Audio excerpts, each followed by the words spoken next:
Kung napanood nyo yung unang video natin sa PC serye, nakabili tayo kay Mr. Jong Lacson ng RTX 3080. Kaya lang naubusan tayo ng pambili sa ibang parts.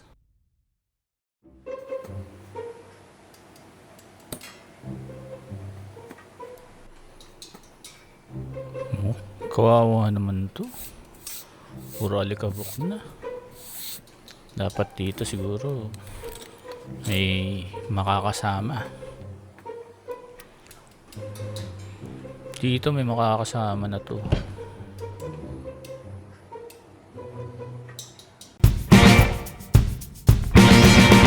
So, kilala nyo na yung GPU ko, pero papakilala ko naman kayo dun sa mga makakasama niya. Ryzen 7 5800X. Para sa motherboard, MSI Mag X570S Tomahawk Max Wi-Fi. Para sa RAM sticks natin, meron tayong pares ng G.Skill Trident Z RGB, 16GB each. Para sa storage natin, Samsung 980 Pro 500GB. Para sa power supply, meron tayong Seasonic Focus GX 850, 850 watts, 80 plus, gold rated. Para palamigin ng CPU natin, Deepcool AK620 Digital. Para lalong lumamig, meron tayong tatlong Lian Li Unifan SL120 V2. Para lalong aesthetic ang build natin, kumuha rin tayo ng braided cable kit na black and purple. At higit sa lahat, ang PC case natin ay Lian Li Lancool 216 White RGB.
Sobra ba, kulang o tama lang ang nilagay kong thermal paste?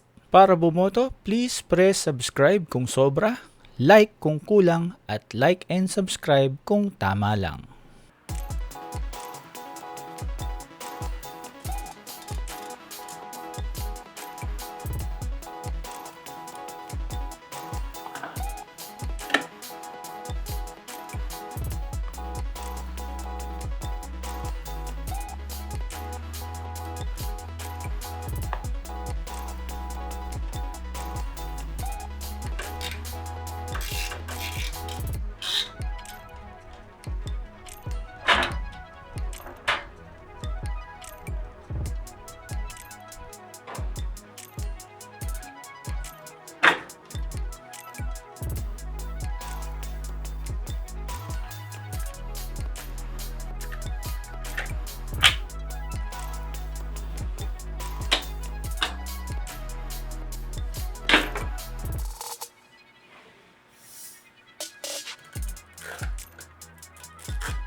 may konting pagkakamali tayo pagdating sa mga fans. Kapag air-cooled kasi ang Landcool 216, kailangan mo ilabas yung isang fan. Kaya lang, 140mm yung stock na fan neto. Hindi siya kasya dun sa bracket dahil 120mm lang ang kasya. So malamang ang gagawin ko ay yung isang 120mm Lian Li fan ay ilalagay ko sa exhaust dun sa labas at yung dalawang matitira ko ay gagawin ko na lang intake sa baba. Ang problema lang is wala tayong exhaust fans dun sa ibabaw. So malamang kailangan kong bumili ng tatlong extra 120mm fans para sa exhaust dun sa ibabaw.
Dito tayo medyo naipit kasi inaral ko pa kung saan ba kinakabit tong mga cables. Roadblock. Sakit sa ulo. Ano ba na ito?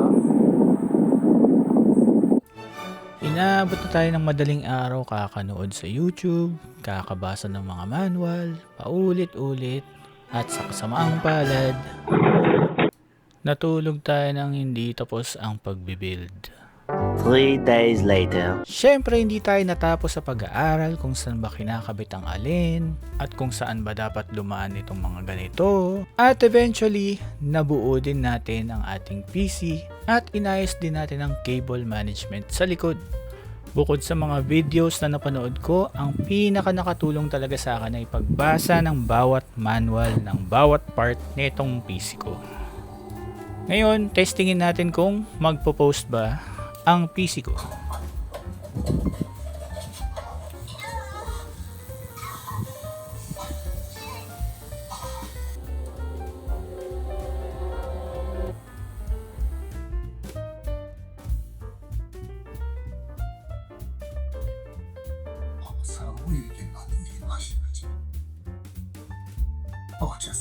Yes, nag-post.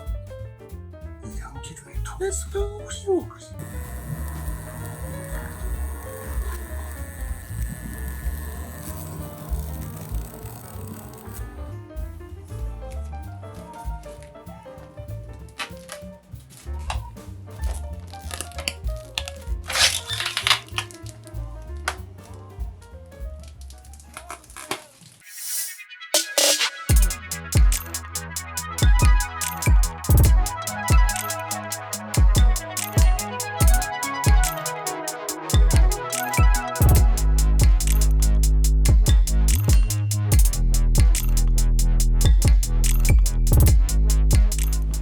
Kung umabot ka dito sa portion na to, maraming salamat sa iyo. I appreciate you. At higit sa lahat, salamat Lord for blessing me with this tool that I can use for my profession. Hanggang sa susunod guys, stay swakly.